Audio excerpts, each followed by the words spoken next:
the best academy. Hi everyone, welcome to Harish academy. ఇవాళ current అఫైర్స్లో భాగంగా each and every టాపిక్ని మనము డీటెయిల్గా డిస్కస్ చేసుకుందాం. ఇవాళ మన ఫస్ట్ టాపిక్ ఒక సమ్మిట్కి సంబంధించి, ఒక సదస్సుకు సంబంధించి, global food regulators summit 2025. Global food regulators summit 2025. దీన్నే తెలుగులో ప్రపంచ ఆహార నియంత్రణదారుల శిఖరాగ్ర సమావేశం 2025. ప్రపంచ ఆహార నియంత్రణదారుల శిఖరాగ్ర సమావేశం 2025. ఇది థర్డ్ ఎడిషన్, ఇది 3వ ఎడిషన్. మనం ప్రీవియస్ క్లాసెస్లో డిస్కస్ చేసుకున్నాం. ఇటీవల న్యూఢిల్లీలో మినిస్ట్రీ ఆఫ్ ఫుడ్ ప్రాసెసింగ్ మంత్రిత్వ శాఖ world food India 2025, world food India 2025 4వ ఎడిషన్ని ప్రారంభించింది. అది జరుగుతుండగానే మరొక ఈవెంట్, మరొక summit, global food regulator summit 2025ని ministry of health and family welfare ఆరోగ్యము మరియు కుటుంబ సంక్షేమ మంత్రిత్వ శాఖ మినిస్టర్ జేపీ నడ్డా గారు న్యూఢిల్లీలో ఈ గ్లోబల్ ఫుడ్ రెగ్యులేటర్ సమ్మిట్ని ప్రారంభించారు. దీన్ని నిర్వహిస్తూ ఉన్నది ఒక స్టాచ్యుటరీ బాడీ, ఒక చట్టబద్ధమైన సంస్థ, food safety and standards authority of India. Food safety and standards authority of India, FSSAI. ఇది ఒక స్టాచ్యుటరీ బాడీ, అంటే చట్టబద్ధమైన సంస్థ.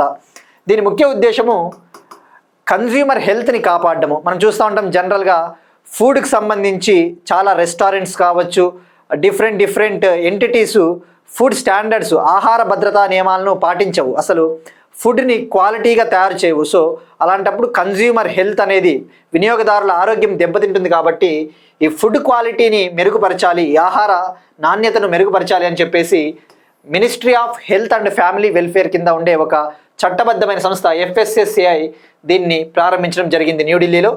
నిన్న సెప్టెంబర్ 26న దీన్ని ప్రారంభించారు. 2 రోజుల పాటు ఇది జరుగుతుంది, సెప్టెంబర్ 26 to 27. సో ఇక్కడ మనం తెలుసుకోవాల్సింది, ఇది థర్డ్ ఎడిషన్. అదే వరల్డ్ ఫుడ్ ఇండియా 2025 సమ్మిట్ అయితే అది 4th ఎడిషన్. ఇక మనకి ఎగ్జామ్ పాయింట్ ఆఫ్ వ్యూలో ఈ ఆర్గనైజేషన్స్ గురించి చాలా డీటెయిల్గా తెలుసుకోవాలి. ఈ FSSAI అనేది ఇది ఒక రెగ్యులేటరీ బాడీ, అంటే ఈ ఫుడ్ సేఫ్టీకి సంబంధించి, ఆహార నాణ్యతకు సంబంధించి గైడ్ లైన్స్, మార్గదర్శకాలు రూపొందిస్తుంది. ఎవరైతే ఈ ఫుడ్ క్వాలిటీని కనుక పాటించకపోతే వాళ్ళపైన పనిష్మెంట్, యాక్షన్స్ తీసుకోవడం కూడా జరుగుతుంది. ఈ FSSAI 2006లో FSSAI యాక్ట్ 2006 ద్వారా దీన్ని ఏర్పాటు చేయడం జరిగింది. Food safety and standards authority of India act 2006 ద్వారా దీన్ని తీసుకొని వచ్చారు. ఇది ఏర్పాటైంది మాత్రం అఫీషియల్గా 2008లో అమల్లోకి వచ్చిందని చెప్పవచ్చు. సో గుర్తుపెట్టుకోవాల్సింది, స్టాచ్యుటరీ బాడీ అంటే ఒక చట్టం ద్వారా ఏదైనా ఒక బాడీని ఏర్పాటు చేస్తే అది స్టాచ్యుటరీ బాడీ అంటారు. కాన్స్టిట్యూషనల్ బాడీ అంటే రాజ్యాంగబద్ధ సంస్థ, అంటే రాజ్యాంగంలోనే దాన్ని ఒక ఆర్టికల్ ద్వారా ఏర్పాటు చేస్తే అది కాన్స్టిట్యూషనల్ బాడీ అంటారు. ఇక ఈ FSSAI ఎలానో మనకి ఈ ఫుడ్కి సంబంధించి, ముఖ్యంగా అగ్రికల్చర్కి సంబంధించి, వ్యవసాయ రంగానికి సంబంధించి ఎపెడా అనే ఒక సంస్థ ఉంది. ఎపెడా, agricultural and processed food products export development authority. Agricultural and processed food products export development authority. దీని ముఖ్య ఉద్దేశము భారతదేశంలో వ్యవసాయ ఎగుమతుల్ని, అగ్రికల్చరల్ ఎక్స్పోర్ట్స్ని, అగ్రికల్చర్ బేస్డ్ ఎగుమతుల్ని ప్రోత్సహించడం కోసం ఎపెడాను కూడా ఒక స్టాచ్యుటరీ బాడీగా తీసుకొని వచ్చారు. దీన్ని ఎపెడా యాక్ట్ 1985 ద్వారా దీన్ని ఏర్పాటు చేశారు. ఎపెడా చట్టము 1985, అమల్లోకి వచ్చింది మాత్రం 1986. ఈ ఎపెడా హెడ్ క్వార్టర్స్ న్యూఢిల్లీ. ఈ FSSAI food safety and standards authority of India head quarters కూడా న్యూఢిల్లీ. ఆ విషయం గుర్తుపెట్టుకోండి, న్యూఢిల్లీ. ఇది ministry of health and family welfare కింద ఉంటుంది. అదే ఎపెడా అయితే మినిస్ట్రీ ఆఫ్ కామర్స్ కింద ఉంటుంది. Ministry of commerce and industry, పరిశ్రమలు మరియు వాణిజ్య మంత్రిత్వ శాఖ కింద ఉంటుంది. ఇటీవల దీని యొక్క తొలి రీజనల్ ఆఫీసుని, ఎపెడా యొక్క ఫస్ట్ రీజనల్ ఆఫీస్ని, ఎపెడా యొక్క తొలి ప్రాంతీయ కార్యాలయాన్ని పట్నాలో, బీహార్లోని పట్నాలో ప్రారంభించారు. గుర్తుపెట్టుకోండి, ఎపెడాస్ ఫస్ట్ రీజనల్ ఆఫీస్ ఎక్కడ అంటే పాట్నా, బీహార్. ఇది FSSAIకి ఎపెడాకి మధ్య డిఫరెన్స్. సో ఇవి రెండు కూడా స్టాచ్యుటరీ బాడీలు అన్న విషయం గుర్తుపెట్టుకోండి. నెక్స్ట్ వన్, ముఖ్యమంత్రి మహిళా రోజ్గార్ యోజనను ప్రారంభించిన ప్రైమ్ మినిస్టర్ నరేంద్ర మోడీ గారు. బీహార్లో ఎలక్షన్ సందర్భంగా మరొక స్కీమ్ని బీహార్ గవర్నమెంట్ తీసుకొని వచ్చింది. దాని పేరే ముఖ్యమంత్రి మహిళా రోజ్గార్ యోజన. ముఖ్యమంత్రి మహిళా రోజ్గార్ యోజన. ఇక్కడ రోజ్గార్ అనే వర్డ్ కనబడింది అంటే ఇది ఎంప్లాయ్మెంట్, ఉపాధికి సంబంధించిన స్కీమ్, ఎంప్లాయ్మెంట్ రిలేటెడ్ స్కీమ్ అని చెప్పేసి మనకి ఒక ఐడియా రావాలి. ఈ ముఖ్యమంత్రి మహిళా రోజ్గార్ యోజనని ప్రైమ్ మినిస్టర్ మోడీ గారు ప్రారంభించారు. ఇది ఒక financial assistance scheme for women, అంటే మహిళలకు ఆర్థిక చేయూతను అందించడం కోసము దీన్ని లాంచ్ చేశారు. ఇందులో భాగంగా మహిళలు తమకు నచ్చిన బిజినెస్ని, అది యానిమల్ హస్బెండరీ సెక్టార్లో కావచ్చు, అంటే డైరీ రంగంలో అయినా, పాడి పశువులకు సంబంధించిన సెక్టార్లో అయినా, లేదంటే వాళ్ళు ఏదైనా ఒక చిన్న వ్యాపారం మొదలు పెట్టాలనుకున్నా వాళ్ళకు నచ్చిన వ్యాపారాన్ని ప్రారంభించడం కోసము ఈ ముఖ్యమంత్రి మహిళా రోజ్గార్ యోజన కింద మహిళల బ్యాంక్ అకౌంట్లోకి 10,000ని వేయడం జరిగింది. 10,000ను అలా ఈ 10,000 రూపీస్ని ఒక్కొక్క మహిళ అకౌంట్లో 10,000 చొప్పున 75 lakh ఉమెన్ అకౌంట్స్లో వేయడం జరిగింది. 75 లక్షల మంది మహిళల అకౌంట్లలో ఒక్కొక్కరికి 10,000 చొప్పున ఈ స్కీమ్ కింద వేశారు. Under this scheme 10,000 per women credited in to the 75 lakh women's accounts అనమాట. సో ఈ స్కీమ్ కింద ఇందాక చెప్పుకున్నట్టు women can start their own business based on their choice. వాళ్ళకు నచ్చిన వ్యాపారాన్ని ప్రారంభించుకోవచ్చు. ఇక 6 నెలలు దాటిన తర్వాత వాళ్ళ పర్ఫార్మెన్స్ ఆధారంగా మహిళలు ఎవరైతే తమకు నచ్చిన బిజినెస్ను మొదలు పెడతారో ఆ బిజినెస్ యొక్క పర్ఫార్మెన్స్ ఆధారంగా, ఆ పనితీరు ఆధారంగా గవర్నమెంటు మరో 2 లక్షల వరకు ఫైనాన్షియల్ అసిస్టెన్స్ అందిస్తుందట. Based on the performance of their activity 2 lakh additional 2 lakh amount will be provided to the women. వాళ్ళ పనితీరు ఆధారంగా మరో 2 లక్షలు ఆర్థికంగా ఆదుకోవడం కోసం అందించడం జరుగుతుంది. సో ఇది ముఖ్యమంత్రి మహిళా Rozgar Yojana. So Bihar.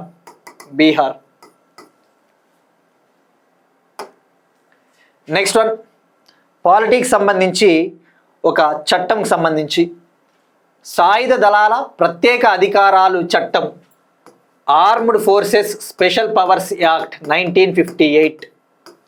Armed forces special powers act 1958, దీన్నే తెలుగులో సాయుధ దళాల ప్రత్యేక అధికారాల చట్టం. ఈ చట్టాన్ని మణిపూర్, అరుణాచల్ ప్రదేశ్ మరియు నాగాలాండ్లోని కొన్ని ప్రాంతాలలో మరో 6 నెలల పాటు పొడిగించింది హోం మంత్రిత్వ శాఖ.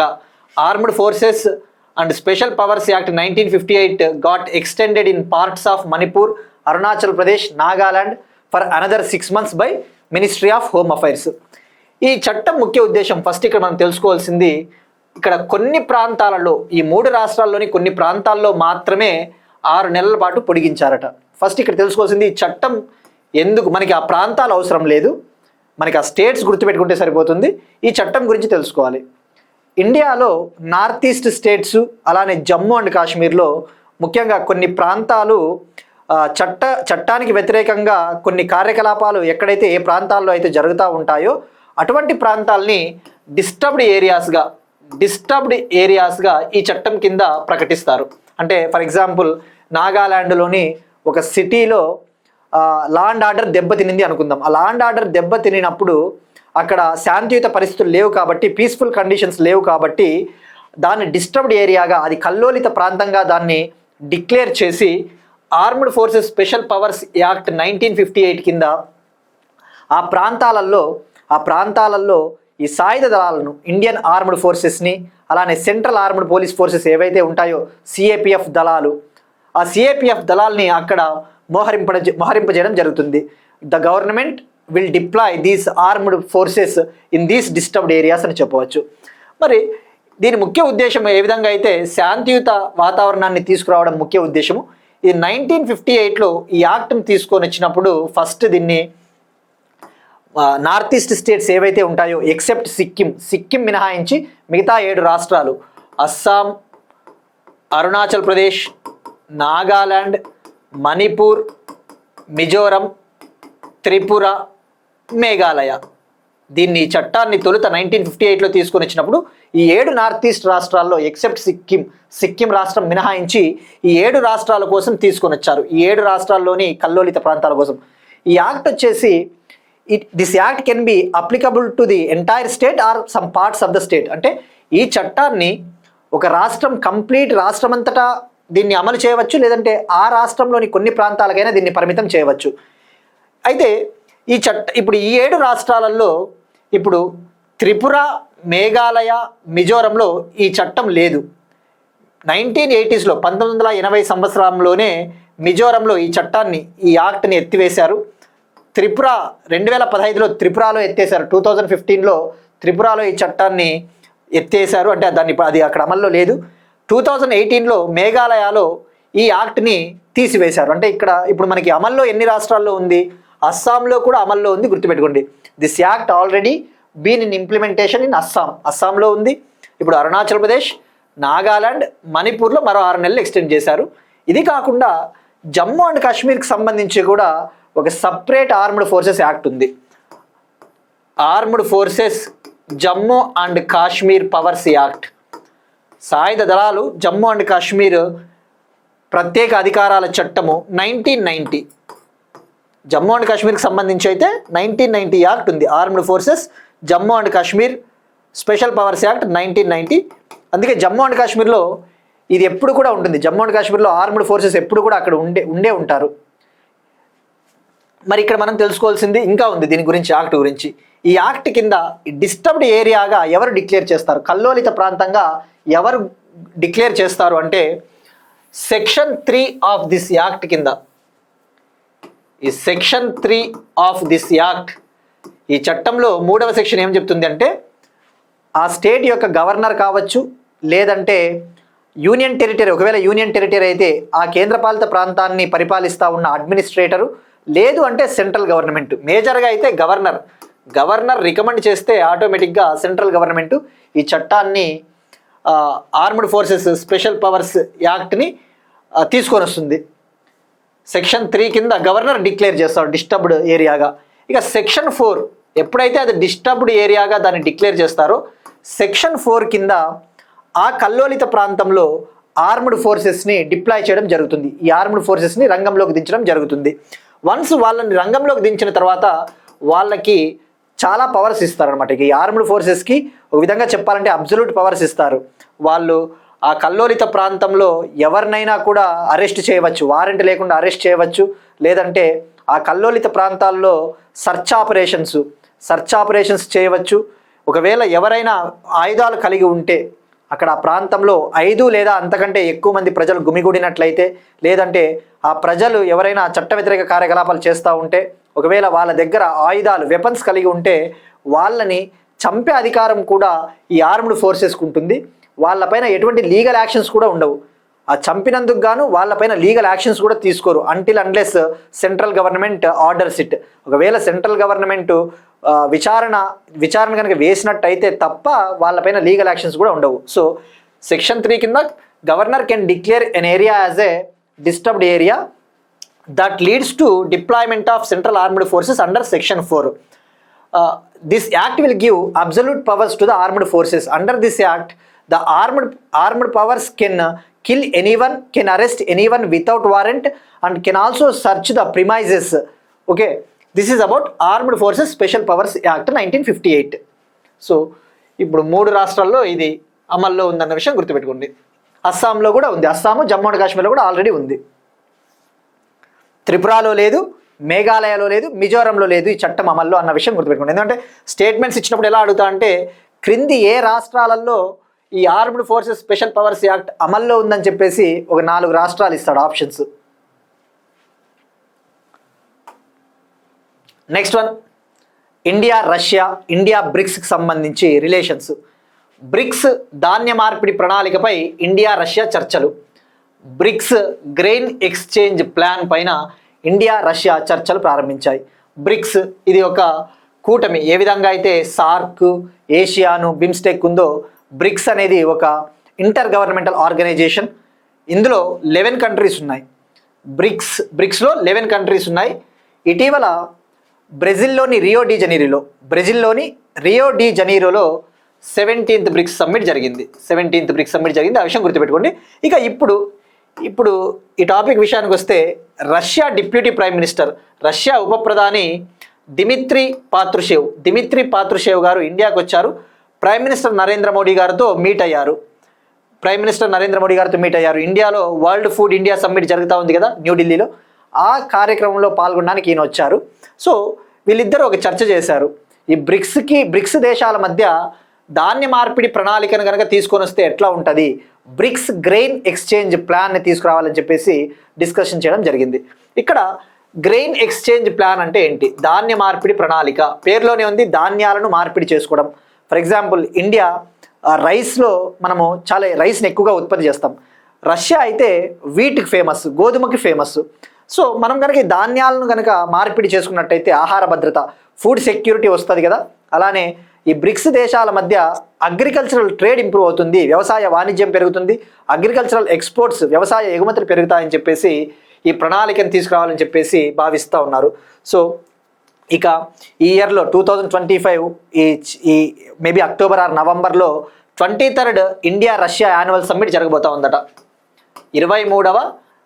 23rd India Russia annual summit, 23వ ఇండియా రష్యా వార్షిక సదస్సు జరగబోతా ఉంది. ఆ సమ్మిట్లో పాల్గొనడానికి రష్యన్ ప్రెసిడెంట్ వ్లాదిమిర్ పుతిన్ గారు కూడా అటెండ్ కాబోతా ఉన్నారు. సో ఇక ఇక్కడ తెలుసుకోవాల్సింది బ్రిక్స్ గురించి ఒకసారి మనము తెలుసుకోవాలా. 17th బ్రిక్స్ సమ్మిట్ బ్రెజిల్లోని రియో డి జనీరోలో జూలై 6th నుంచి 7th వరకు, జూలై 6th to 7th 2025లో జరిగినప్పుడు థీమ్ ఏంటో కూడా మనం తెలుసుకోవాలా.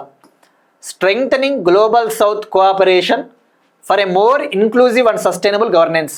Strengthening global south cooperation for a more inclusive and sustainable governance.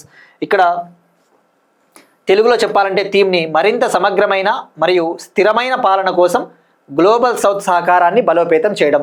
ఈ గ్లోబల్ సౌత్ అంటే డెవలప్డ్ కంట్రీస్ కానివి, ముఖ్యంగా డెవలపింగ్ కంట్రీస్, ఇప్పుడిప్పుడే అభివృద్ధి చెందుతూ ఉన్నవి, అలానే బాగా వెనుకబడి ఉన్న కంట్రీలను జనరల్గా గ్లోబల్ సౌత్ కంట్రీలుగా రెఫర్ చేస్తారు. The term global south recently scene in news, what it refers to అంటారు. గ్లోబల్ సౌత్ అనే పదాన్ని మనం ఇటీవల వార్తల్లో చూసాము. దానికి అర్థం ఏంటి అంటే జనరల్గా అంతగా అభివృద్ధి చెందని దేశాలు, అభివృద్ధి చెందుతున్న దేశాలు, backward and developing countries can be considered as global south, like Latin America దేశాలు, సౌత్ అమెరికా దేశాలు, ఆఫ్రికా దేశాలు, అలానే ముఖ్యంగా ఈ ఐలాండ్ కంట్రీస్, ఈ పసిఫిక్ ఓషన్లో ఉన్న ద్వీప దేశాలు, ఇటువంటి వాటిని గ్లోబల్ సౌత్గా క్లాసిఫై చేస్తారు. ఇక 17th బ్రిక్స్ సమ్మిట్ 2025 బ్రెజిల్లో జరిగింది. రియో డిక్లరేషన్ కూడా లాంచ్ చేశారు, రియో డిక్లరేషన్. ఈ 17వ బ్రిక్స్ సమ్మిట్లో, 17th బ్రిక్స్ సమ్మిట్లో ఇండోనేషియా అఫీషియల్గా 11th మెంబర్గా జాయిన్ అయింది. గుర్తుపెట్టుకోండి, ఇండోనేషియా అధికారికంగా 11th మెంబర్గా ఎక్కడ జాయిన్ అయిందంటే 17th బ్రిక్స్ సమ్మిట్లో జాయిన్ అయ్యింది. ఇక బ్రిక్స్ కంట్రీస్ వచ్చేసి ప్రస్తుతం 11 ఉన్నాయి. Brazil, Russia, India, China, south Africa, Egypt, Ethiopia, UAE, Iran, Saudi Arabia, Indonesia. So ఓవరాల్గా 11 కంట్రీసు. ఈ 17th బ్రిక్స్ సమ్మిట్లో ఇండోనేషియాతో పాటు మరో 10 కంట్రీసు పార్ట్నర్ కంట్రీస్గా జాయిన్ అయ్యాయి. మరో 10 దేశాలు భాగస్వామ్య దేశాలుగా జాయిన్ అయ్యాయి. ఆ విషయం గుర్తుపెట్టుకోండి, మనకి జస్ట్ ఆ నెంబర్ రఫ్. ఇక మరి 18th బ్రిక్స్ సమ్మిట్ ఎక్కడ జరగబోతా ఉందో కూడా మనకి ఎగ్జామ్ పాయింట్ ఆఫ్ వ్యూలో చాలా ఇంపార్టెంట్. 18th బ్రిక్స్ సమ్మిట్ 2026లో ఎక్కడ జరగబోతా ఉందంటే ఇండియా. 18th బ్రిక్స్ సమ్మిట్ 2026 ఇండియాలో జరగబోతా ఉంది. So this is about 17th BRICS summit. ఇక మరి ఫస్ట్ బ్రిక్స్ సమ్మిట్ అయితే 2009లో, ఇది బ్రిక్స్ ఏర్పాటైనప్పుడు 4 దేశాలతోనే ఏర్పాటైంది. బ్రెజిల్, రష్యా, ఇండియా, చైనా కలిసి 2009లో దీన్ని ఏర్పాటు చేశాయి. 2009లో ఫస్ట్ బ్రిక్స్ సమ్మిట్ రష్యాలోని ఎకటిన్బర్గ్లో జరిగింది. సౌత్ ఆఫ్రికా 2010లో జాయిన్ అయిన తర్వాత అది బ్రిక్స్గా మారింది. So this is about BRICS grain exchange plan. Next one, traffic మార్షల్స్గా ట్రాన్స్జెండర్లను నియమించనున్న గుజరాత్ పోలీసులు. Gujarat police is going to recruit transgender people as traffic marshals. దీనికి ముఖ్య ఉద్దేశము అంటే ట్రాఫిక్ మార్షల్స్ అంటే ట్రాఫిక్ పోలీసులకి సహాయంగా ఈ ట్రాఫిక్ని మేనేజ్ చేయడం కోసము, మనకి జనరల్గా ట్రాఫిక్ని మేనేజ్ చేయడానికి ట్రాఫిక్ పోలీసులు ఉంటారు. సో ఆ ట్రాఫిక్ పోలీసులకి హెల్ప్ఫుల్గా వాళ్ళకి అందించాల్సిన సహాయం అందించడం కోసము వాళ్ళని ఒక పైలట్ ప్రాజెక్ట్లో భాగంగా వాళ్ళకి ఎంప్లాయ్మెంట్ కల్పించినట్టు ఉంటుంది, వాళ్ళకి ఉపాధి కూడా కల్పించినట్టు ఉంటుందని చెప్పేసి ఈ ట్రాఫిక్ మార్షల్స్గా ట్రాన్స్జెండర్లను గుజరాత్ పోలీసులు అహ్మదాబాద్లో పైలట్ ప్రాజెక్టులో భాగంగా దీన్ని ఇంప్లిమెంట్ చేయబోతా ఉన్నారట, అమలు చేయబోతా ఉన్నారు. ఒకవేళ ఇది సక్సెస్ఫుల్ అయితే మిగతా సిటీలకు కూడా మేము ఎక్స్టెండ్ చేస్తామని చెప్పేసి చెప్పారు. సో ఇక్కడ they are going to act as a helpers to traffic police. Next one, భారతదేశపు మొట్టమొదటి ఎలక్ట్రిక్ హెవీ ట్రక్కుల సముదాయం. India's first fleet of electric vehicle trucks. ఇది ఎలక్ట్రిక్ వెహికల్ ట్రక్కుల సముదాయం అంటే ఎలక్ట్రిక్ వెహికల్ ట్రక్స్. వీటిని ముంబైలోని జవహర్లాల్ నెహ్రూ పోర్ట్ అథారిటీ వద్ద ఉన్న ముంబైలోని జవహర్లాల్ నెహ్రూ పోర్ట్ అథారిటీ వద్ద ఉన్న నావసేవ డిస్ట్రిబ్యూషన్ టర్మినల్ వద్ద వీటిని ఏర్పాటు చేశారు. వీటిని union ports and shipping minister, పోర్టులు మరియు నౌకా నిర్మాణ మంత్రి సర్బానంద సోనోవాల్ గారు వీటిని జెండా ఊపి ప్రారంభించారట. సో ఇందులో భాగంగా 50 ఎలక్ట్రిక్ హెవీ ట్రక్స్ని, 50 ఎలక్ట్రిక్ భారీ ట్రక్కులని ప్రారంభించారు. సో ఇక్కడ మనకి ఎగ్జామ్ పాయింట్ ఆఫ్ వ్యూలో ఎక్కడ అంటే ఇది ముంబై, మహారాష్ట్ర. ఇక ఎలక్ట్రిక్ వెహికల్స్ విషయానికి వస్తే already government of India PM ఈ డ్రైవ్ స్కీమ్ కూడా తీసుకొని వచ్చింది. పిఎం ఈ డ్రైవ్లో భాగంగా ఈ ఎలక్ట్రిక్ బస్సెస్ని, ఎలక్ట్రిక్ అంబులెన్సెస్ని ప్రమోట్ చేస్తారు, అభివృద్ధి చేస్తారు. ఇక ఇప్పుడు దీని విషయానికి వస్తే ఇక్కడ దీన్ని ఏర్పాటు చేసింది జవహర్లాల్ నెహ్రూ పోర్ట్ వద్ద అని చెప్పేసి మనకు అర్థమవుతుంది. అంటే మరి పోర్ట్ దగ్గర వీటిని ఏర్పాటు చేయడం ద్వారా పోర్టుకు అవసరమైన గూడ్స్ని, వస్తువుల్ని ట్రాన్స్పోర్ట్ చేయడం కోసము, తీసుకురావడం కోసం ఇవి హెల్ప్ అవుతాయి. సో తద్వారా పోర్టు ఆపరేషన్స్లలో ఈ కార్బన్ ఎమిషన్స్ని కూడా రెడ్యూస్ చేయవచ్చు, తగ్గించవచ్చు. సో ఇక్కడ గుర్తుపెట్టుకోవాల్సింది నంబర్ గుర్తుపెట్టుకోండి, 50 electric heavy trucks, Mumbai, Maharashtra. మరి వీటి కోసము ఒక బ్యాటరీ స్వాపింగ్ స్టేషన్ని కూడా ఏర్పాటు చేశారట ఆ పోర్టు వద్ద. బ్యాటరీ స్వాపింగ్ స్టేషన్ అంటే, స్వాపింగ్ అంటే జనరల్గా మనం ఎలక్ట్రిక్ వెహికల్స్కి బ్యాటరీకి ఛార్జింగ్ పెట్టి ఆ ఛార్జింగ్ ఎక్కిన తర్వాత వాటిని నడిపిస్తూ ఉంటాం. సో వాటి వల్ల కొద్ది టైం ఎక్కువ వృధా అవుతుందని చెప్పేసి ఒక బ్యాటరీ స్వాపింగ్ స్టేషన్ ఏర్పాటు చేశారు.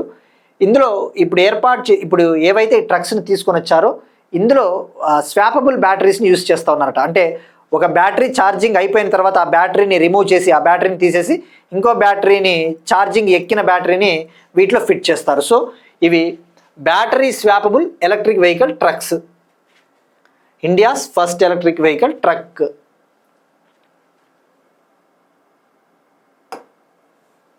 నెక్స్ట్ వన్, ఎన్విరాన్మెంట్ అండ్ బయోడైవర్సిటీకి సంబంధించిన కరెంట్ అఫైర్స్. భారతదేశంలోని మొట్టమొదటి దుగాంగ్ కన్జర్వేషన్ రిజర్వ్ను అధికారికంగా గుర్తించిన IUCN. భారతదేశంలోని మొట్టమొదటి దుగాంగ్ కన్జర్వేషన్ రిజర్వ్ను అధికారికంగా గుర్తించిన IUCN అంటే ఇది international union for the conservation of nature. పేర్లోనే ఉంది. అంటే కన్జర్వేషన్ అంటే ఈ నేచర్ని, పర్యావరణాన్ని మరియు బయోడైవర్సిటీని, జీవ వైవిధ్యాన్ని, జంతువులను కావచ్చు, మొక్కల్ని, వీటిని పరిరక్షించడం కోసం to conserve the plants and animals there is an organization called IUCN. ఇది ఒక ఇంటర్ గవర్నమెంటల్ ఆర్గనైజేషన్. అంటే ఏంటి, ఇందులో వివిధ దేశాలు గవర్నమెంట్స్ ఉంటాయి, అలానే NGOs, ఈ స్వచ్ఛంద సంస్థలు కూడా ఇందులో మెంబర్స్గా ఉంటాయన్నమాట. సో ఇక్కడ మనం తెలుసుకోవాల్సింది ఫస్ట్ దుగాంగ్ కన్జర్వేషన్ రిజర్వ్ అంటే తెలుసుకునే ముందు దుగాంగ్ అంటే ఏంటో తెలుసుకోవాలి. ఇక్కడ మీరు ఇమేజ్లో చూస్తే ఇది ఒక మ్యామల్. దుగాంగ్ అనేది ఒక జంతువు. ఇది ఎలా ఉంటుందంటే జనరల్గా షేల్ని, వేల్ని, ఈ షార్క్ని, తిమింగలాన్ని క్రాస్ బ్రీడింగ్ చేస్తే పుట్టిన యానిమల్ మాదిరి ఉంటుందట మ్యామల్. సో దీని పేరు దుగాంగ్. దీన్నే దుగాన్ అని కూడా పిలుస్తారు. దుగాన్ అని కూడా పిలుస్తారు. వీటిని పరిరక్షించడం కోసము ఒక సపరేట్ కన్జర్వేషన్ రిజర్వ్, ఏ విధంగా అయితే tiger reserve, wild life sanctuary, national parks ఉంటాయో వీటి కోసం సపరేట్గా ఒక రక్షిత ప్రాంతము తమిళనాడులోని పాల్క్ బే వద్ద ఈ కన్జర్వేషన్ రిజర్వ్ని 2022లోనే ఏర్పాటు చేశారు. 2022లో సెప్టెంబర్లో దీన్ని ఏర్పాటు చేసింది తమిళనాడు గవర్నమెంట్. అయితే ఇప్పుడు దీన్ని అధికారికంగా అఫీషియల్గా international union for the conservation nature అఫీషియల్గా గుర్తించింది. ఎక్కడ గుర్తించింది అంటే అబుదాబి, UAEలోని అబుదాబిలో అక్టోబర్లో ఐయుసిఎన్ వరల్డ్ కన్జర్వేషన్ కాంగ్రెస్ జరగబోతుందట. అక్టోబర్ 2025లో యుఏఈ కంట్రీలోని అబుదాబిలో ఐయుసిఎన్ వరల్డ్ కన్జర్వేషన్ కాంగ్రెస్ జరగబోతా ఉంది. ఆ సమ్మిట్ కంటే ముందే ఇప్పుడు అధికారికంగా గుర్తించడం జరిగింది. సో ఇక్కడ మనం ఇక తెలుసుకోవాల్సింది దుగాంగ్ విషయానికి వస్తే, దీన్నే దుగాన్ అంటారు, లేదా సీ కవ్ అని కూడా పిలుస్తారు. మనకి ఈ పాయింట్స్ ఎన్విరాన్మెంట్లో అడుగుతాడు, క్రింది వాటిలో ఈ దుగాంగ్కి సంబంధించి ఏవి నిజం అని చెప్పేసి ఒక 3 స్టేట్మెంట్లు ఇస్తాడు. గ్రూప్ 2 ఏపీ తీసుకున్నా తెలంగాణ తీసుకున్నా ఎన్విరాన్మెంట్ అండ్ బయోడైవర్సిటీ అనేది ఒక మేజర్ పోర్షన్. ఇక సీ కవ్ అంటారు దీన్నే, అంటే పేరులోనే ఉంది కవ్. సీ కవ్ అంటే ఏంటి? సముద్రాల్లో నివసించే సముద్రపు ఆవు అని కూడా పిలుస్తారు. దీనికి ప్రధాన కారణము, ఆవు ఏ విధంగా అయితే శాకాహారి, ఆవు అనేది కేవలం శాకాహారి కదా, మాంసం తినదు. సో కవ్ అనేది ఒక హెర్బీవోర్. అలానే ఈ దుగాంగ్ అనేది కూడా ఒక హెర్బీవోర్, అంటే ఇది కూడా శాకాహారి. ఈ సముద్రాలలో ఉండే గ్రాస్ని, గడ్డిని తిని బతుకుతుందట. ఇది నియర్లీ 70 years బతుకుతుందట. ఇది 70 ఏళ్ల పాటు ఇది జీవిస్తుంది, అంటే ఒక మనిషి జీవించినంత కాలం ఆల్మోస్ట్. ఇక దీన్ని సీ కవ్ అంటారు. ఇట్ ఈస్ ఓన్లీ మెరైన్స్ హెర్బీవోర్ అని చెప్పవచ్చు. జనరల్గా సముద్రాలలో ఏ జీవి తీసుకున్నా ఓమ్నివోరస్ ఉంటాయి. అటు ఆకులు అలమలు తినేవి ఉంటాయి, మాంసాన్ని తినేవి కూడా ఉంటాయి, చిన్న చిన్న కీటకాలని. బట్ ఇది ఓన్లీ హెర్బీవోర్ ఆఫ్ మెరైన్ ఎన్విరాన్మెంట్. దీన్ని సీ కవ్ అంటారు. దీని ఐయుసిఎన్ స్థితి వచ్చేసి వల్నరబుల్. మనకి ఎప్పుడైనా ఒక జంతువు లేదంటే ఒక యానిమల్ గురించి చదువుతా ఉన్నప్పుడు దాని ఐయుసిఎన్ స్థితి గురించి తెలుసుకోవాలి. వల్నరబుల్ అంటే ఏంటి? దుర్బలమైన స్థితిలో ఉంది. దీన్ని మనం కాపాడుకోకపోతే దీని పాపులేషన్, జనాభా అంతరించే అవకాశం కూడా ఉంది. సో ఐయుసిఎన్ స్థితి గుర్తుపెట్టుకోండి, వల్నరబుల్. సో ఇది దుగాంగ్కి సంబంధించిన ఇన్ఫర్మేషన్. సీ కవ్ అంటారు. సీ గ్రాస్ పైన ఆధారపడుతుంది, గడ్డి పైన ఆధారపడుతుంది, ఈ సముద్రాలలో ఉండే గడ్డి పైన. మరి ఈ దుగాంగ్ కన్జర్వేషన్ రిజర్వ్ని 2022 సెప్టెంబర్లో Tamil Nadu government wild life protection act 1972 కింద ఏర్పాటు చేసింది. అంటే వన్యప్రాణుల సంరక్షణ చట్టం 1972 కింద ఏర్పాటు చేసింది. ఇది నార్థన్ పాల్క్ బేలో, ఇక్కడ పాల్క్ బే మీరు అబ్జర్వ్ చేస్తే ఇది పాల్క్ బే అంటారు. ఇది ఇండియాకి శ్రీలంకకి మధ్య ఉన్న గల్ఫ్ ఆఫ్ మన్నార్, పాల్క్ బే. ఈ నార్థన్ పాల్క్ బే, ఉత్తర పాల్క్ బేలో దీన్ని ఏర్పాటు చేశారట. ఇది దుగాంగ్ సంబంధించి. ఇక ఐయుసిఎన్ గురించి కూడా మనము ఒక 2 పాయింట్లు తెలుసుకోవాలి. ఐయుసిఎన్ ఇందాక చెప్పుకున్నట్టు ఇది international union for the conservation of nature. దీని హెడ్ క్వార్టర్స్ గ్లాండ్, స్విట్జర్లాండ్. దీని ప్రధాన కార్యాలయము గ్లాండ్, స్విట్జర్లాండ్. ఇది వరల్డ్స్ లార్జెస్ట్ కన్జర్వేషన్ ఆర్గనైజేషన్ చెప్పవచ్చు. ఈ పరిరక్షణకు సంబంధించి, జంతువులు మొక్కల పరిరక్షణకు సంబంధించి కృషి చేస్తూ ఉన్న ప్రపంచంలోనే అతిపెద్ద ఆర్గనైజేషన్ ఐయుసిఎన్. ఇందులో గవర్నమెంట్స్ ఉంటాయి, ఎన్జిఓస్ కూడా ఉంటాయి. ఆ విషయం గుర్తుపెట్టుకోండి. ఐయుసిఎన్.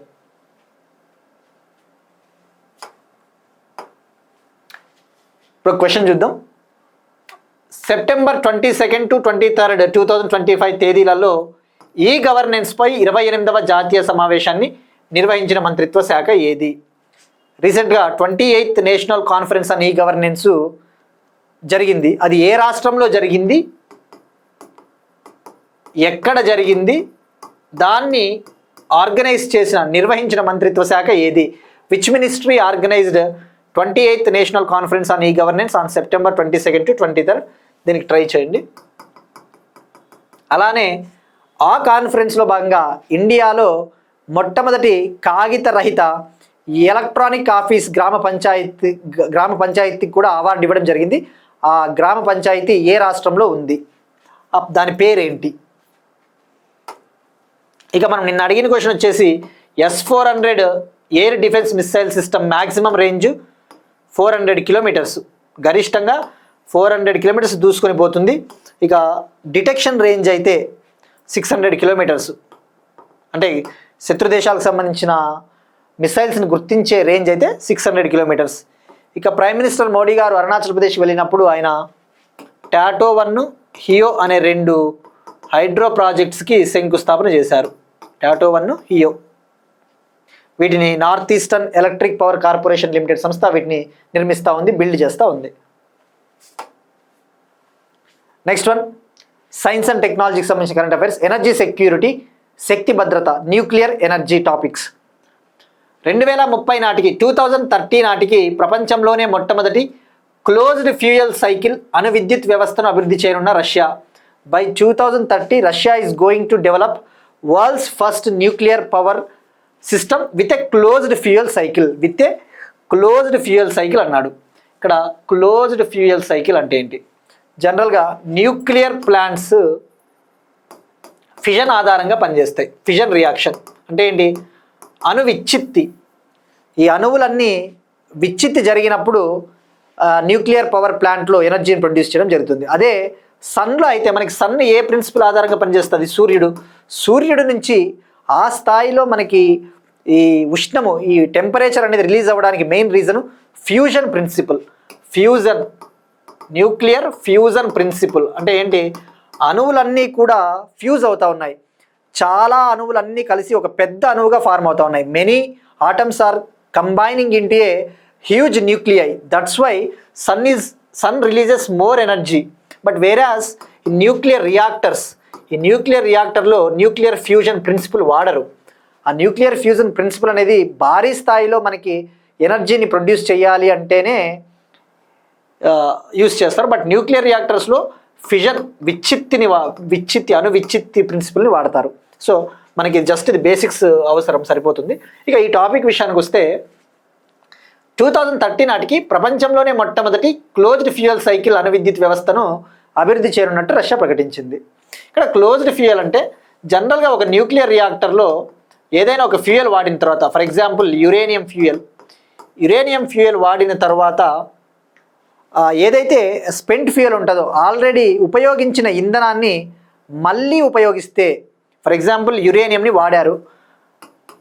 వాడిన తర్వాత ఆ స్పెంట్ ఫ్యూయల్ ఏదైతే ఉందో, ఆల్రెడీ వాడేసిన యురేనియం ఇంధనంలోనే 95% ఆఫ్ ద స్పెంట్ ఫ్యూయల్, వాడేసిన ఇంధనంలో 95% మళ్ళీ కనుక తిరిగి వినియోగిస్తే, if use 95% of the spent fuel, దాన్నే క్లోజ్డ్ ఫ్యూయల్ సైకిల్ అంటారు. తద్వారా ఏమవుతుంది? మనకి యురేనియము అటువంటి వాటిపైన ఎక్కువగా డిమాండ్ అవసరం ఉండదు. అంటే రీసైక్లింగ్ అని చెప్పవచ్చు. లైక్ ఏ విధంగా అయితే 3R ప్రిన్సిపల్ సర్క్యులర్ ఎకానమీలో రీయూజ్ రీసైకిల్ ఎలా ఉంటుందో, ఇందులో మళ్ళీ రీయూజ్ చేస్తున్నాం. ఉపయోగించిన ఇంధనాన్ని మళ్ళీ యూజ్ చేస్తూ ఉన్నాం. అది కూడా ఎంత యూజ్ చేస్తున్నాం? 95%. We're reusing 95% of the spent fuel. తద్వారా ఏమవుతుంది? మనకి ఎక్కువ యురేనియం అవసరం ఉండదు, ఉన్నదాన్నే ఉపయోగించుకోవచ్చు. రేడియో యాక్టివ్ వేస్ట్ కూడా తగ్గుతుంది. ఈ రేడియో యాక్టివ్ వ్యర్థాలు కూడా తగ్గుతాయి. There will be A reduction of radio active waste generation. So అందుకోసం ఈ closed fuel cycle nuclear power సిస్టమ్ని రష్యా 2030 కల్లా డెవలప్ చేస్తుందని చెప్పేసి రష్యా ప్రెసిడెంట్ పుతిన్ మాస్కోలో జరిగిన వరల్డ్ అటామిక్ వీక్ ఫోరంలో ఈ ప్రకటన చేశారు. మరి ఎక్కడ దీన్ని నిర్మించబోతా ఉన్నారంటే రష్యాలోని తొమ్సక్ ప్రాంతంలో దీన్ని ఏర్పాటు చేయబోతా ఉన్నారట. అలానే రష్యా ప్రెసిడెంట్ పుతిన్ మాట్లాడుతూ ఒక బ్యూటిఫుల్ టర్మ్ని మెన్షన్ చేశారు ఆయన. సో ఇటువంటి టర్మ్స్ మనకి ఎగ్జామ్లో, డిస్క్రిప్టివ్ ఎగ్జామ్స్లో లైక్ గ్రూప్ 1 యూపీఎస్సీ లాంటి ఎగ్జామ్స్లో యూస్ చేయవచ్చు. టెక్నాలజికల్ కొలోనియలిజం అనే వర్డ్ యూస్ చేశాడు. మేము ఈ టెక్నాలజికల్ కొలోనియలిజం అనే దానికి మేము వ్యతిరేకము అని చెప్పాడు. ఇక్కడ కొలోనియలిజం అంటే ఏంటి? మనకి ఇది వరల్డ్ హిస్టరీలో జనరల్గా తెలుసు. బ్రిటన్, యూకే వివిధ దేశాలని ఆక్యుపై చేసి, ఆక్రమించుకొని చివరికి ఆ దేశాలు ఆ బ్రిటన్ పైనే ఆధారపడేటట్లు చేశాయన్నమాట. దాన్నే కొలోనియలిజం అంటారు. ఆక్రమించుకోవడము, అవి ఆయా దేశాలను తమ కాలనీలుగా చేసుకుంటాయి అన్నమాట. మరి ఇక్కడ టెక్నాలజికల్ కొలోనియలిజం అంటే, ఫర్ ఎగ్జాంపుల్ అమెరికా ఉంది. ఇప్పుడు అమెరికాలో మేజర్ కంపెనీస్, పెద్ద కంపెనీలు తయారు చేసే టెక్నాలజీలపైనే చాలా దేశాలు డిపెండ్ అవ్వాల్సి వస్తుంది. ప్రతిదానికి మనకి ఏ టెక్నాలజీ కావాలన్నా, ఒక ఆపరేటింగ్ సిస్టము, ఏ టెక్నాలజీ కావాలన్నా, ఆర్టిఫిషియల్ ఇంటెలిజెన్స్ కావాలన్నా, ప్రతిదానికి కూడా ఒకే కంట్రీ పైన ఆధారపడితే దాన్నే టెక్నాలజికల్ కొలోనియలిజం అంటారు. సో ఈ టెక్నాలజికల్ కొలోనియలిజంకి మేము వ్యతిరేకము. మేము వేరే దేశాలు ఏవైతే న్యూక్లియర్ ప్రాజెక్టులని నిర్మించాలి అనుకుంటున్నాయో మేము వాటికి సహాయం చేస్తాము, మేము టెక్నాలజీని బదిలీ చేస్తాము, ట్రాన్స్ఫర్ చేస్తామని చెప్పాడు. సో ఈ టెక్నాలజికల్ కొలోనియలిజంకి ఇది వ్యతిరేకం రష్యా. సో ఇటువంటి టర్మ్స్ మనకి బాగుంటాయి చదువుకోవడానికి కూడా. ఇక ఇండియా రష్యా న్యూక్లియర్ కోఆపరేషన్ ఏమైనా ఉందా అంటే, ఇండియాకి రష్యాకి ఇండియా రష్యా కలిసి ఏదైనా ఒక న్యూక్లియర్ ప్రాజెక్ట్ని డెవలప్ చేస్తూ ఉన్నాయంటే తమిళనాడులోని కూడంకులం న్యూక్లియర్ ప్లాంట్ ఎవరి సహకారంతో మనము నిర్మిస్తూ ఉన్నామంటే రష్యా. సో ఇది న్యూక్లియర్ పవర్ సిస్టమ్ సంబంధించిన information. Next one, digital ID కార్డులను ప్రవేశపెట్టనున్న యూకే ఇటీవల యూకేకి ఫ్రాన్స్కి ఈ అక్రమ వలసదారుల్ని గుర్తించి వాళ్ళని తిరిగి ఆయా దేశాలకు ఫ్రాన్స్కి పంపించేయడానికి 1 in 1 out స్కీమ్ కూడా 1 in 1 out అనే ఒక ప్రోగ్రాము యూకేకి ఫ్రాన్స్కి కుదిరిందనమాట. సో అలానే ఇప్పుడు ఈ యూకేలో ఈ వలసదారుల సమస్యను పరిరక్షించడం కోసం ఈ వలసదారుల సమస్యను పరిష్కరించడం కోసము యూకే డిజిటల్ ఐడి కార్డుల్ని ప్రవేశపెట్టినట్టు ప్రకటించింది. UK prime minister Keir Starmer ప్రకటించారు. మరి ఇప్పుడు దీని కింద ఏంటంటే యూకేలో ఉన్న బ్రిటిష్ సిటిజన్స్ కావచ్చు, ఆ బ్రిటిష్ పౌరులు, ఆ బ్రిటిష్ అంతా సేమ్ కదా, ఆ బ్రిటిష్ పౌరులు, ఆ యూకేలో నివసిస్తూ ఉన్న పర్మనెంట్ రెసిడెంట్స్, శాశ్వతంగా అక్కడ బతుకుతా ఉన్న పర్మనెంట్ రెసిడెంట్స్కి డిజిటల్ ఐడి కార్డులను ఇస్తారట. అక్కడ వర్క్ చేయాలి అంటే ఆ కార్డ్స్ని వాళ్ళు సబ్మిట్ చేయాల్సి ఉంటుంది. Next one, UNEP young championships of the earth award. UNEP young champions of the earth award ఇది annual award, united nations environmental programme. ఇది కూడా పర్యావరణాన్ని పరిరక్షించడం కోసం, ఎన్విరాన్మెంట్ని కన్జర్వ్ చేయడం కోసము ఒక UN body, United Nations environment programme every year ప్రతి సంవత్సరం కూడా young champions of the earth అవార్డుని ఇవ్వడం జరుగుతుంది. Young champions of the earth award ఈ 2025 ఇయర్కు గాను 3 మెంబర్స్కి ఈ అవార్డు లభించింది. అందులో ఇండియా నుంచి ఒకరికి దక్కింది. మనకి ఎగ్జామ్ పాయింట్ ఆఫ్ వ్యూలో ఈ అవార్డు ఎప్పుడు ఇస్తారు అంటే ఎవ్రీ ఇయర్, గుర్తుపెట్టుకోండి, it is an annual award. దీన్ని 2017లో ఫస్ట్ టైం యుఎన్ఈపి ఇవ్వడం జరిగింది. 2017లో 2025లో దీన్ని రీలాంచ్ చేసింది. అంటే ఏంటి, దీన్ని 2025లో ప్లానెట్ ఏ అనే సంస్థతో కలిసి, ప్లానెట్ ఏ అనే ఒక ఆర్గనైజేషన్తో కలిసి దీన్ని మళ్ళీ ఒక రీలాంచ్ చేసిందని చెప్పవచ్చు. బట్ ఫస్ట్ టైం అయితే 2017. ఇక మరి ఎవరికి ఇస్తారు ఈ అవార్డు అంటే ఈ యొక్క యంగ్ ఎంటర్ప్రినర్స్ కోసం, ముఖ్యంగా ఈ పర్యావరణ పరిరక్షణ కోసం ఎవరైతే కృషి చేస్తూ ఉంటారో, సస్టైనబుల్ డెవలప్మెంట్, సుస్థిర అభివృద్ధి కోసం ఎవరైతే కృషి చేస్తూ ఉంటారో అటువంటి యంగ్ ఇన్నోవేటర్స్, యంగ్ ఎంటర్ప్రినర్స్, యువ పారిశ్రామికవేత్తలను గుర్తించి, అది కూడా 30 years లోపు ఉండాలి వాళ్ళు. ఈ అవార్డుకి ఎవరు ఎలిజిబుల్, ఎవరు అర్హత అంటే బిలో 30 years, 30 ఏళ్ల లోపు ఉన్న యువ పారిశ్రామికవేత్తలకే ఈ అవార్డు ఇవ్వడం జరుగుతుంది. మరి అలా గుర్తించిన వాళ్ళకి ఈ అవార్డు కింద $20,000 క్యాష్ ప్రైజ్గా ఇవ్వడం జరుగుతుంది. $20,000. ఈ 20,000 అమెరికా డాలర్లు ఎందుకు ఇస్తారంటే వాళ్ళకి అవసరమైన ఏదైనా ఆ స్టార్టప్ని, ఆ కంపెనీని డెవలప్ చేసుకోవాలంటే ఫండింగ్, ఆర్థిక సహాయంగా, మెంటార్షిప్ కోసం అవసరమైన డబ్బులుగా వీటిని అందించడం జరుగుతుంది. సో గుర్తుపెట్టుకోవాల్సింది క్యాష్ ప్రైజ్ ఎంత అంటే 20,000 వాళ్ళకి అవసరమైన ఫండింగ్ రూపంలో ఫండింగ్ కోసం ఇస్తారు. $20,000 బిలో 30 years వాళ్ళకన్న విషయం గుర్తుపెట్టుకోండి. మరి ఇక్కడ ఇండియా నుంచి జీనాలి మోడీ అనే మహిళకు ఈ అవార్డు లభించింది. ఈమె బానోఫీ లెదర్ అనే ఒక కంపెనీని, ఒక చిన్న కంపెనీని ప్రారంభించిందట. బానోఫీ లెదర్ అనే ఒక కంపెనీ ఓనరు. ఇక్కడ బానోఫీ అంటే బనానాకు సంబంధించిన ఒక కంపెనీ. బనానా వేస్ట్ ఏదైతే ఉంటుందో, ఈ అరటి పంట పండిన తర్వాత అరటి పంటకు సంబంధించిన వేస్ట్ ఏదైతే ఉంటుందో ఆ వేస్ట్ నుంచి యూస్ఫుల్ ప్రోడక్ట్స్ని, అవసరమైన ప్రోడక్ట్స్ని తయారు చేయడం కోసము ఈ కంపెనీని ఏర్పాటు చేసిందట. తద్వారా వేస్ట్ అనేది తగ్గుతుంది, పొల్యూషన్ కూడా తగ్గుతుందన్న కాన్సెప్ట్తో ఈ కంపెనీని ఈమె లాంచ్ చేసింది. అందుకు గాను ఈమెకి అవార్డు లభించింది. ఇండియా నుంచి జీనాలి మోడీ, కెన్యా నుంచి జోసెఫ్ ఎంగుతిరు అనే ఒక పురుషుడికి, ఇక అమెరికా నుంచి నోయేమి ఫ్లోరియా, అమెరికా కంట్రీకి చెందిన నోయేమి ఫ్లోరియా అనే మహిళకు ఈ అవార్డు లభించింది. సో ఇక్కడ మనకి ఇండియన్ పేరు గుర్తుపెట్టుకుంటే సరిపోతుంది. ఓవరాల్గా 3 members. Next one, important days, వార్తల్లో ముఖ్యమైన దినోత్సవాలు. వరల్డ్ టూరిజం డే, ప్రపంచ పర్యాటక దినోత్సవం. యుఎన్ వరల్డ్ టూరిజం ఆర్గనైజేషన్, ఐక్యరాజ్య సమితి ప్రపంచ పర్యాటక సంస్థ యుఎన్ వరల్డ్ టూరిజం ఆర్గనైజేషన్ 1980 నుంచి 1980 సంవత్సరం నుంచి ఈ డేని నిర్వహిస్తూ ఉందట. ఈ టూరిజం పట్ల, టూరిజం రంగాన్ని డెవలప్ చేయడం కోసము. ఈ సంవత్సరం థీమ్ వచ్చేసి టూరిజం అండ్ సస్టైనబుల్ ట్రాన్స్ఫర్మేషన్.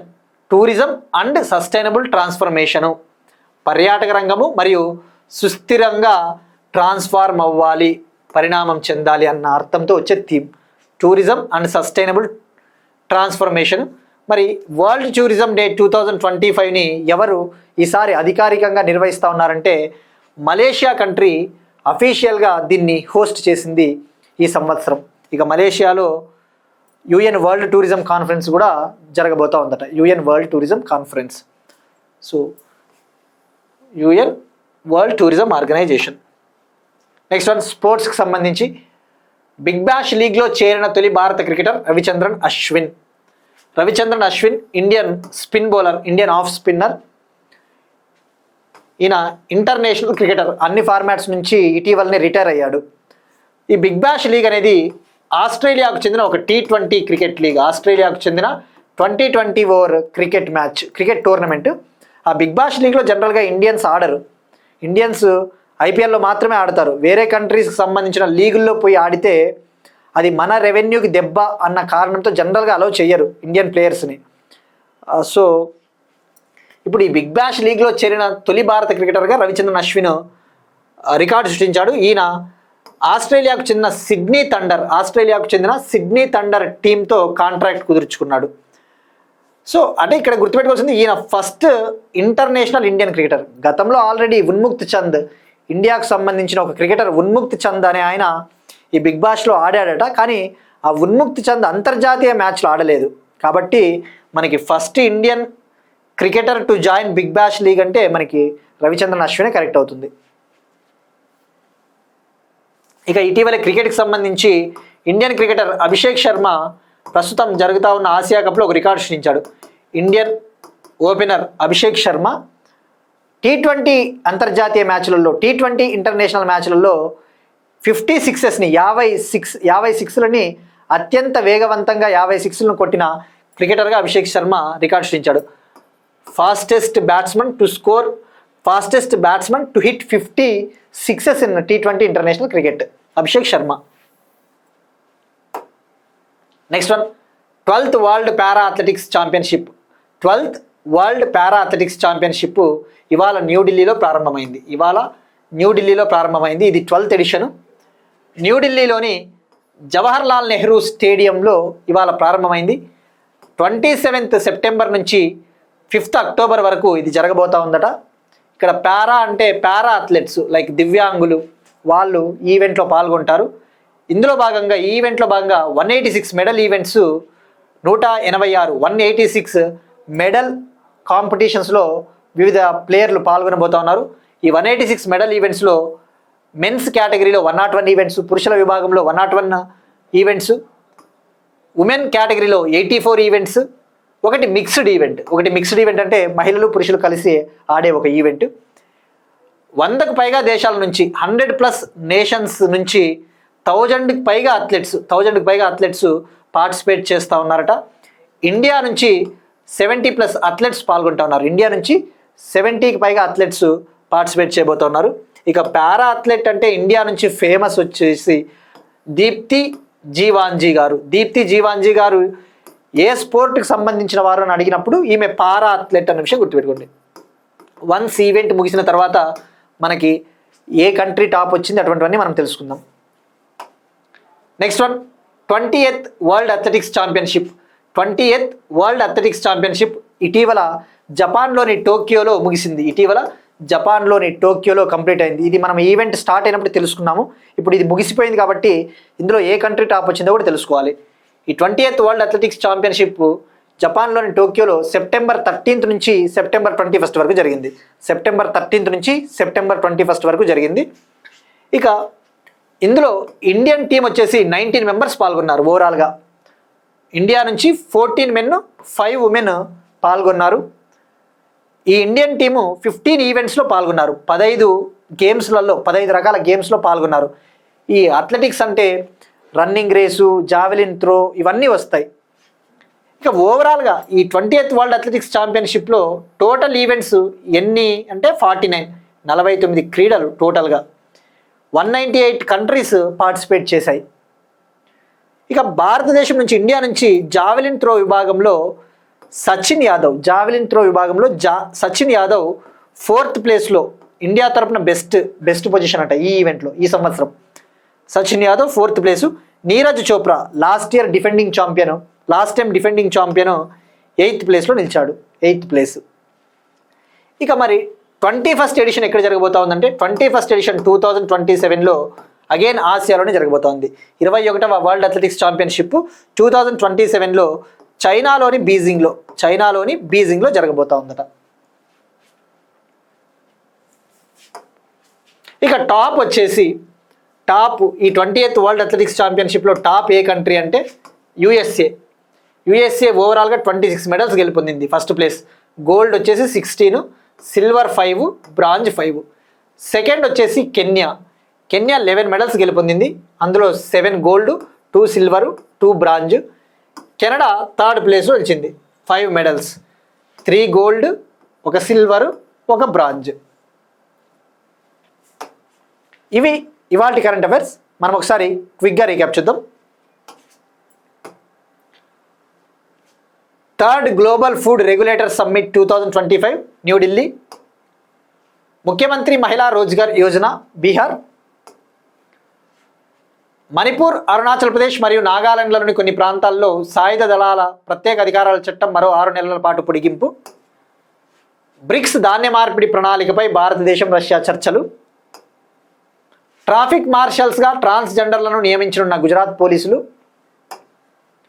భారతదేశపు మొట్టమొదటి ఎలక్ట్రిక్ హెవీ ట్రక్కుల సముదాయం ముంబైలోని Jawaharlal Nehru port authority Nhava Sheva distribution terminal.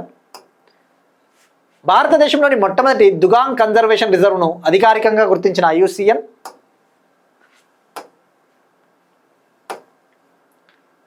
2030 నాటికి ప్రపంచంలోనే మొట్టమొదటి క్లోజ్డ్ ఫ్యూయల్ సైకిల్ అణు విద్యుత్ వ్యవస్థను అభివృద్ధి చేయనున్న రష్యా. డిజిటల్ ID కార్డులను ప్రవేశపెట్టనున్న UK. UNEP young champions of the earth award 2025 3 మెంబర్స్కి వచ్చింది. ఇండియా నుంచి జినాలి మోడీ అనే ఒక మహిళ. World tourism day September 27. World tourism day September 27th. ఇక నేషనల్ టూరిజం డే కూడా సెలబ్రేట్ చేసుకుంటాం మనం. జాతీయ పర్యాటక రంగ దినోత్సవము మనం every year January 25th celebrate చేసుకుంటాం. బట్ వరల్డ్ టూరిజం డే అంటే మాత్రం సెప్టెంబర్ 27. బిగ్ బ్యాష్ లీగ్లో చేరిన తొలి భారత cricketer Ravichandran Ashwin. 12th world పారా అథ్లెటిక్స్ ఛాంపియన్షిప్ న్యూఢిల్లీలో ఇవాళ ప్రారంభమైంది. 20th world athletics championship Tokyo, Japan 2025. First place America. That's it. These are today's current affairs.